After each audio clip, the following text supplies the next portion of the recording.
আমরা জেকে লাইফস্টাইলকে কয়টা বিষয়ে গুরুত্ব দেই। প্রথম হচ্ছে খাদ্য।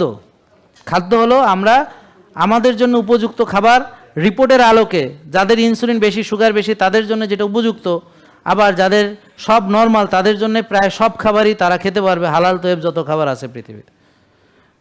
বোঝা গেল? তাহলে এটা কার কোন খাবার রেস্ট্রিকশন সেটা নির্ভর করে তার মেটাবলিক প্রোফাইলের উপরে নির্ভর করে, আন্দাজে না, অনুমান নির্ভর না, একেবারে বাস্তবধর্মী এভিডেন্স বেসড। এই জন্যে তাকে আমরা কোন খাবার তার জন্য তৈব সেটা আমরা দিব। এখন ধরেন খেজুর আপনার জন্য তৈব না, আপনার কারণ সুগার 22, সেই জন্য, আর ওনার সুগার হলো 5, ওনার জন্য খেজুর খাইলে কোনো সমস্যা নেই, বরং খেজুরে সে পুষ্টি পাবে, এনার্জি পাবে, আর যদি সুন্নত মনে করে খায় সওয়াবও পাবে, যদিও জিলাপিতে কোনো সওয়াব পাবে না।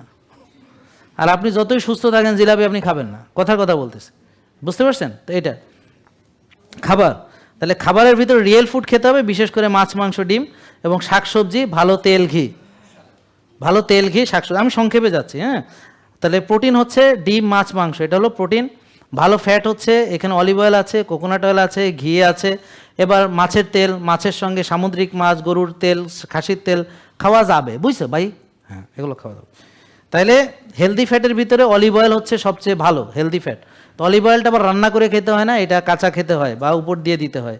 এটা সবাই জানতে হবে কোনটা কীভাবে রান্না করতে হয়। তাহলে অনেক বিস্তারিত, আমি এখন একটু সংক্ষেপে যাব। হ্যাঁ, একটু মনোযোগ দিয়েন প্লিজ, এটা আমি বলতেই হবে। হ্যাঁ, অ্যাভয়েড করতে হবে processed food, ultra processed food, refined sugar, refined carbohydrate, আর হচ্ছে যে ইন্ডাস্ট্রিয়াল অয়েল, আর হলো যে যদি আপনার রিপোর্টে কোনোটা আপনার বাদ যায়, যেমন ভাত, রুটি, ফল, দুধ, যাদের ইনসুলিন সুগার বেশি বা ইত্যাদি, এরকম দেখেন, বোঝার চেষ্টা করেন, না বুঝলে কোনো সমস্যা নেই, পরে বুঝবেন। এরপর হলো ইটিং প্যাটার্ন, যে আমি কতক্ষণ পর পর খাবো। তো আমার খাওয়ার ভিতরে একটা গ্যাপ থাকতে হবে, এমন ঘুমানোর আগে 4 ঘন্টা আগে খাওয়া শেষ করতে হবে, খাওয়ার 1 ঘন্টা বা 1 ঘন্টা আগে বা পরে পানি খেতে হবে, খাবারটা চিবিয়ে চিবিয়ে খেতে হবে। আরও অনেক কিছু আছে, সংক্ষেপের ভিতর বলতেছি যে আমাদের একটা ইন্টারমিডিয়েন্ট ফাস্টিং করতে হবে, এবং ফাস্টিংটা করতে হবে ফ্যাট অ্যাডাপ্টেশনের পরে।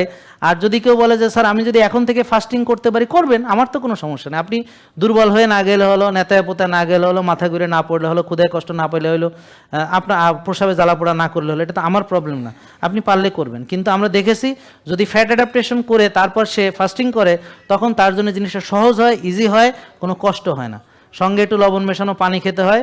আর কেউ যদি ড্রাই ফাস্ট মানে রোজা রাখতে অসুবিধা হয়, তাহলে সে ওয়াটার ফাস্ট করলেও কোনো অসুবিধা নেই। তো এই জন্য মহিলারা যারা বলে আমার প্রস্রাবে জ্বালা পোড়া করা হয়ে যায়, তাহলে আপনি ওয়াটার ফাস্ট করেন। তো এই জন্যে প্রতিটা জিনিস আলাদা আলাদা, আপনি আমার ডাক্তার পুষ্টিবিদের সাথে কনসাল্ট করে নেবেন আপনার জন্য কোনটা প্রযোজ্য, এটা খুবই ইম্পর্টেন্ট, গুরুত্বপূর্ণ। জেকে লাইফস্টাইল লিমিটেড, ওষুধ মুক্ত সুস্থ জীবন।